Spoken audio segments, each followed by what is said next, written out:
we picked up, I think it was like 46 members, Okay. which is pretty good, man. I was not disappointed with that. I didn't get 46 annuals. I Yeah. got like, I don't know, 10, so maybe a little bit less than that. And we got several quarterlies and a lot of monthlies. Yep. I think you're in the right zone, you know, like not only will I write the emails for you, that I'll load them and even come up with the strategy, and we'll talk through the strategy for this particular series, but we'll also talk about the strategy for the next year. Yeah. I think that's a great offer.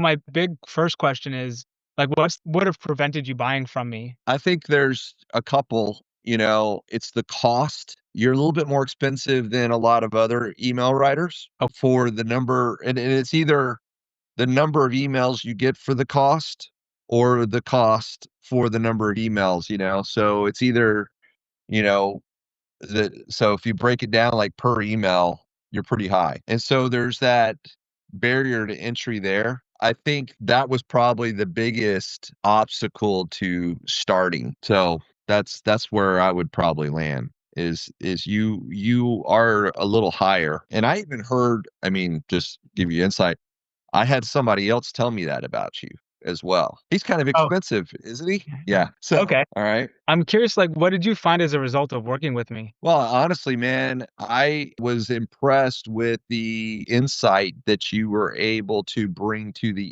emails, even though you have no kids. And I mean, are you a Christian? No, a Jew with no kids. So, you were able to actually generate emails that sounded like you were a Christian. So I think that is a testimony to your ability to write for most markets, because a lot of people would gravitate towards, I've got to have somebody that is in my demographic in terms of age, stage of life. They have to be doing what I want to do, or the people that I'm trying to reach. And the truth is you couldn't have been farther away from my market if you tried. Yeah. I mean, to be fair, we do have the Old Testament in common.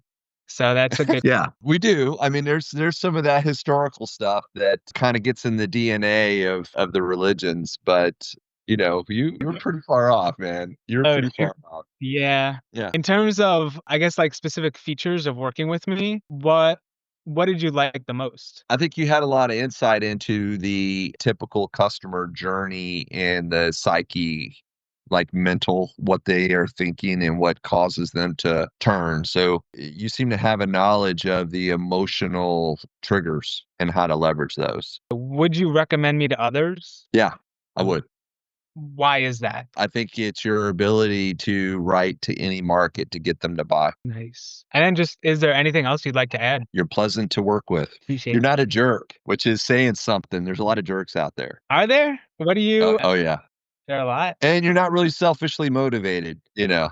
So I think that's the other thing. You're easy to do business with. Is that something that you see that's like wrong with a lot of other marketers or copywriters or people in the space? I think marketers for sure, because they think that they are God's gift to the marketing world and like they have a superpower, and it makes it hard to do business with somebody like that. So, That's the first stage of purgatory is full of prideful marketers. yeah, that's exactly right. And then you have a lot of coaches out there that are looking for ways to sell their products. So I think a lot of coaches and a lot of people that you work with, they kind of have that fresh meat kind of feeling, like they're a lion ready to pounce. Yeah, some more than others. And Yeah. I've definitely seen that where, what's the quote? Like, to a man with a hammer, everything looks like a nail.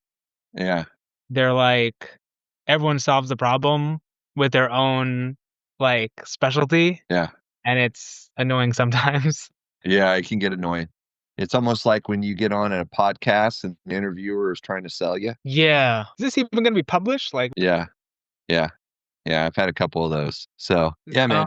oh, sorry. I was just going to say, you kind of answered this already, but are there any new goals or projects you're looking to really focus on through the end of the year or whatever time span you kind of focus on? I really am. I don't think it's really new. I think that we started this process of trying to systemize as much as we possibly can to automate it so that we can scale and get me out of as much as possible. And it has been a hard process. It really has. So I think that is an ongoing, right now, that's an ongoing new project. Yeah, that makes So, sense. yep. Because that's cool. Like, just to reflect, like, I know when we started, the big thing was, hey, we have all of these assets and we need to get leverage with them and like use it to reignite everyone. But I think that's really wise and something that I've kind of figured out too, where it's not necessarily sales, it's that I need to